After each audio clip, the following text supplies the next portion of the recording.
21st century का biggest challenge है climate change, जिसे ठीक करना अभी बेहद ज़रूरी है क्योंकि ये हम ह्यूमंस का ही किया हुआ है और इसे ठीक भी हमें ही करना होगा। होता क्या है ये क्लाइमेट चेंज? बस ग्लोबल वार्मिंग है या कुछ और? क्या कारण है क्लाइमेट चेंज के और इसके क्या इम्पैक्ट्स हो सकते हैं? चलिए सभी चीज़ें जानते हैं आज के इस वीडियो में।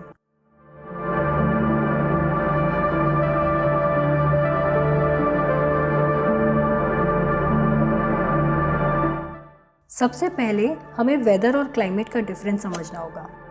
किसी भी जगह का किसी एक टाइम पर उसके एटमॉस्फेयर की क्या कंडीशन है उसको हम वेदर कहते हैं। क्या वो हॉट है, कोल्ड है, सनी है, रेनी है, क्लाउडी है। एग्जाम्पल के तौर पर हो सकता है मॉर्निंग में दिल्ली का वेदर हॉट एंड सनी है, पर वहीं इवनिंग में वो क्लाउडी हो सकता है। तो वेदर चेंज होता रहता है विद टाइम। पर वहीं अगर क्लाइमेट की बात करें तो 30 से 35 ईयर्स के टाइम पीरियड में वेदर कंडीशंस का एवरेज जो होगा वो क्लाइमेट कहलाता है। अर्थ के एवरेज टेम्परेचर्स और वेदर इवेंट्स में एक लॉन्ग टर्म शिफ्ट को ही क्लाइमेट चेंज कहा जाता है। अर्थ का क्लाइमेट कभी भी स्टैटिक नहीं था, वो हमेशा से ही बदलता रहा है। पिछले 8 लाख सालों में अर्थ ने आइस एजेस और वार्मर टाइम पीरियड्स की 8 साइकिल्स देखी हैं।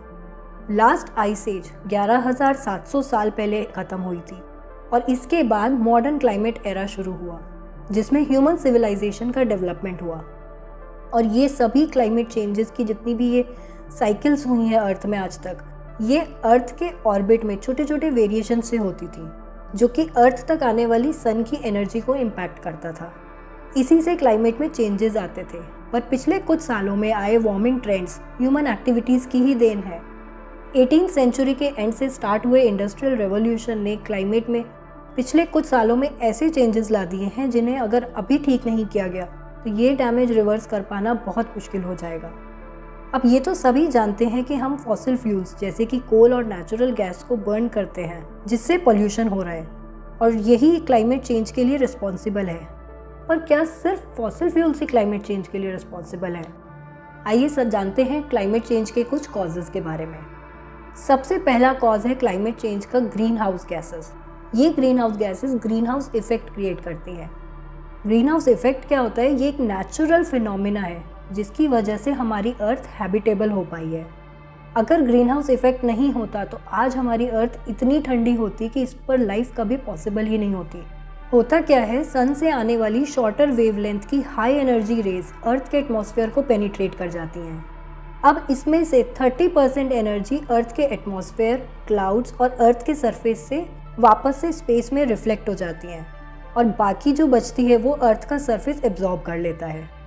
अर्थ फिर इसी एनर्जी को दोबारा से एमिट करती है, पर इस बार अर्थ उसे लॉन्गर वेवलेंथ की इंफ्रारेड रेडिएशन के तौर पर एमिट करती है और इस इंफ्रारेड रेडिएशन को, इस एनर्जी को ग्रीन हाउस गैसेस एब्जॉर्ब करके अर्थ के सिस्टम से बाहर नहीं जाने देती और फिर ग्रीन हाउस गैसेस इस एनर्जी को हर डायरेक्शन में एमिट करके अर्थ का टेम्परेचर वार्म करती हैं और उसे हैबिटेबल बनाती हैं।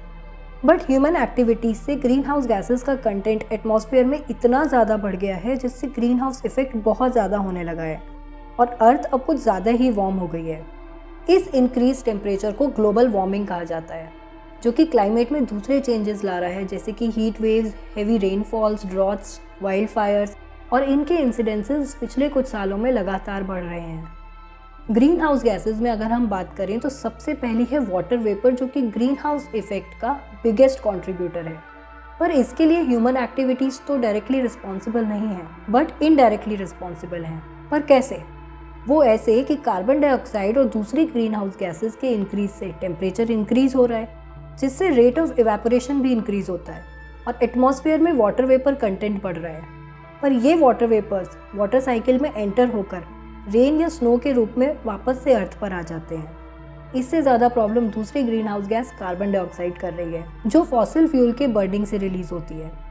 अर्थ की एक नेचुरल कार्बन साइकिल है जिस वजह से कार्बन डाइऑक्साइड नेचुरली हमारे एटमॉस्फेयर में प्रेजेंट है। इसी की वजह से हमारी अर्थ का टेम्परेचर एक वार्म कंडीशन में आया जिससे हमारी अर्थ हैबिटेबल हो पाई है।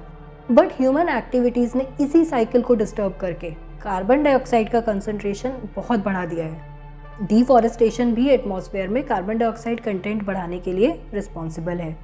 फॉरेस्ट कार्बन सिंक का काम करते हैं, जो कि एक्स्ट्रा कार्बन डाइऑक्साइड को अपने अंदर स्टोर कर लेते हैं। अब यही फॉरेस्ट अगर हम काट दें तो कार्बन सिंक वाला तो फंक्शन खत्म हो ही गया, साथ ही ट्रीज कट करने से उनमें स्टोर्ड कार्बन डाइऑक्साइड भी एटमॉस्फेयर में रिलीज होती है।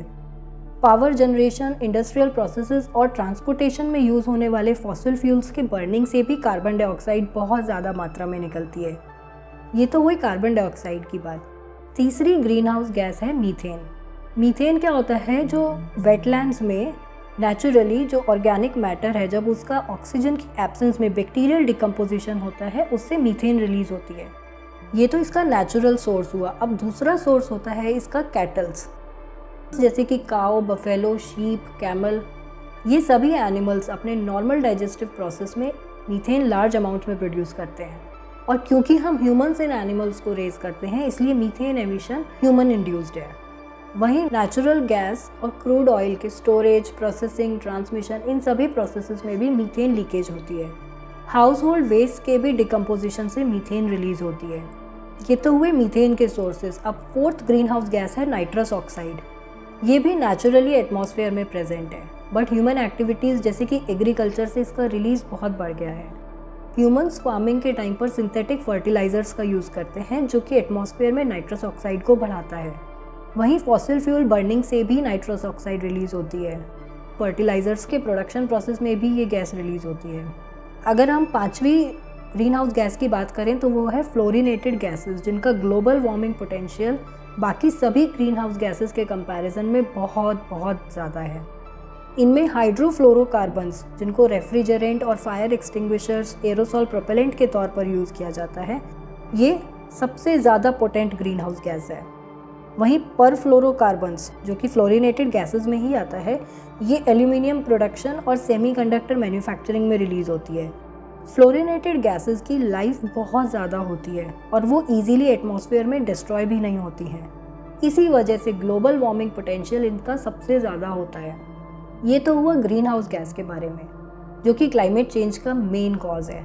लेकिन दूसरे और भी कॉजेज़ हैं क्लाइमेट चेंज के, जिसमें एक आता है ब्लैक कार्बन।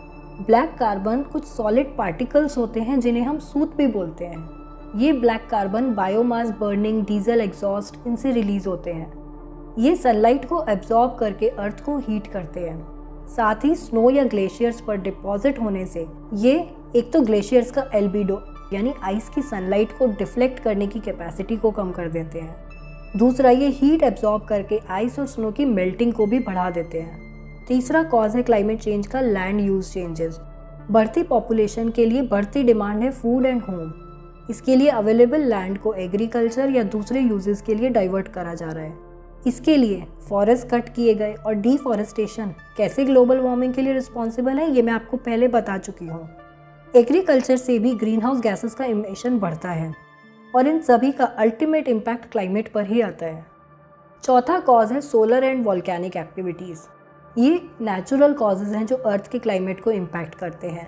जैसे अर्थ के ऑर्बिट में स्मॉल चेंजेस से क्लाइमेट चेंजेस आए हैं, ये मैंने वीडियो के स्टार्टिंग में ही बताया था। वहीं वॉल्केनिक इरप्शन से एरोसोल्स रिलीज होते हैं।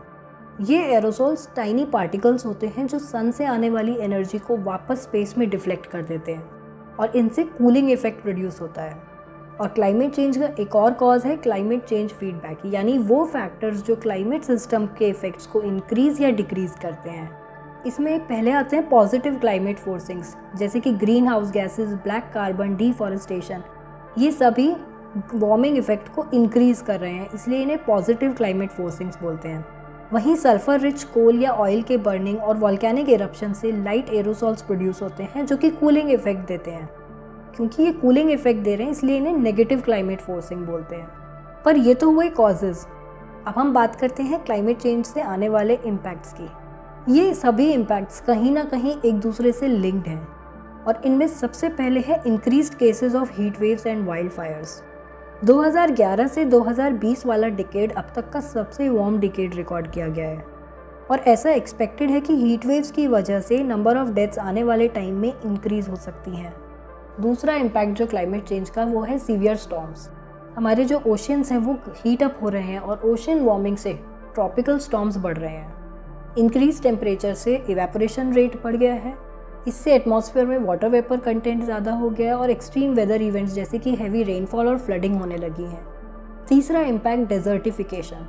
ड्रॉट केसेस इंक्रीज हो रहे हैं और एग्रीकल्चर के लिए अवेलेबल फर्टाइल लैंड कम हो रहे हैं। ग्लेशियर्स मेल्ट होने से सी लेवल बढ़ रहा है और इससे कोस्टल एरियाज डूब सकते हैं। साथ ही इससे लार्ज नंबर में लोगों को परमानेंटली या टेम्परेरीली डिस्प्लेस करना पड़ सकता है। ग्लेशियर्स मेल्ट होने से रिवर्स में भी फ्लडिंग बढ़ जाएगी और साथ ही ज़्यादा रैपिडली मेल्टिंग और इवेपोरेशन से रिवर्स जल्दी ही ड्राई अप हो जाएंगी। इससे फ्रेश वाटर सप्लाई अफेक्ट होगी और पीने का पानी कम हो जाएगा। WHO के डेटा के अकॉर्डिंग 2 बिलियन लोगों को सेफ ड्रिंकिंग वाटर नहीं मिलता है और फ्रीक्वेंट फ्लडिंग से वाटर बॉर्न इलनेसेस जैसे कि डायरिया, मलेरिया, इन सभी के केसेस बढ़ जाएंगे। फूड स्कार्सिटी क्लाइमेट चेंज का सबसे बड़ा इम्पैक्ट होगा क्योंकि एक्सट्रीम वेदर इवेंट्स जैसे कि ड्रॉट्स एंड फ्लड्स क्रॉप्स को नुकसान पहुंचाती हैं। इंक्रीज टेम्परेचर से क्रॉप यील्ड्स नेगेटिवली अफेक्ट होंगी। साथ ही वाटर स्कार्सिटी से एग्रीकल्चर में इरिगेशन के लिए पानी नहीं मिलेगा। डेजर्टिफिकेशन से एग्रीकल्चर के लिए लैंड अवेलेबिलिटी कम हो जाएगी और ये सब कुछ इन शॉर्ट ह्यूमंस को ही इम्पैक्ट करेगा, लोगों को खाना नहीं मिल पाएगा। WHO डेटा के अकॉर्डिंग 2020 में पूरे वर्ल्ड में 770 मिलियन लोग भूख से पीड़ित थे। पर क्लाइमेट चेंज का इम्पैक्ट सिर्फ ह्यूमंस पर ही नहीं पड़ेगा, दूसरी और स्पीशीज़ पर भी पड़ेगा।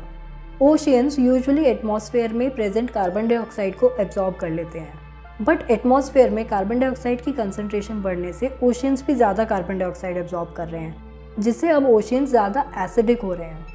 ओशियन एसिडिफिकेशन और ओशियंस के वार्म होने से मेरीन लाइफ खतरे में आ रही है। कोरल रीफ्स भी इससे डेंजर में है और अगले कुछ दशकों में 1 मिलियन स्पीशीज़ एक्सटिंक्ट होने के रिस्क पर हैं। Forest fires, extreme weather events और पेस्ट एंड डिजीजेस भी इन सभी स्पीशीज़ के लिए थ्रेट हो सकती हैं। क्लाइमेट चेंज से बहुत से हेल्थ रिस्क भी एसोसिएटेड हैं, जैसे हीट वेव से इंक्रीज डेथ्स, फ्लडिंग से water borne and food borne illnesses, साथ ही फ्लड्स वगैरह से वेक्टर बॉर्न डिजीजेस जैसे कि मलेरिया, डेंगू केसेस इंक्रीज हो जाएंगे। फूड स्कार्सिटी से अंडर न्यूट्रिशन और माल न्यूट्रिशन बढ़ जाएगा। इंटर गवर्नमेंटल पैनल और क्लाइमेट चेंज IPCC की 6th असेसमेंट रिपोर्ट बताती है कि 2030 से 2050 के बीच में हर साल under nutrition, malaria, diarrhoea, heat stress की वजह से होने वाली 2,50,000 एडिशनल डेथ्स का कारण क्लाइमेट चेंज होगा। रिपोर्ट ये भी बताती है कि 3.6 बिलियन लोग उन एरियाज में रह रहे हैं जहां क्लाइमेट चेंज का इम्पैक्ट सबसे ज़्यादा होगा। सभी गवर्नमेंट्स क्लाइमेट चेंज के अगेंस्ट स्टेप्स ले रही हैं क्लाइमेट क्राइसिस को डील करने के लिए, बट इन स्टेप्स को थोड़ा और स्पीड अप करना ज़रूरी है क्योंकि ये हमारे प्लैनेट के फ्यूचर के लिए बहुत इंपॉर्टेंट है। अगर आपको इस वीडियो से कुछ भी सीखने को मिला है तो प्लीज़ चैनल को सब्सक्राइब ज़रूर करें और वीडियो को शेयर करें।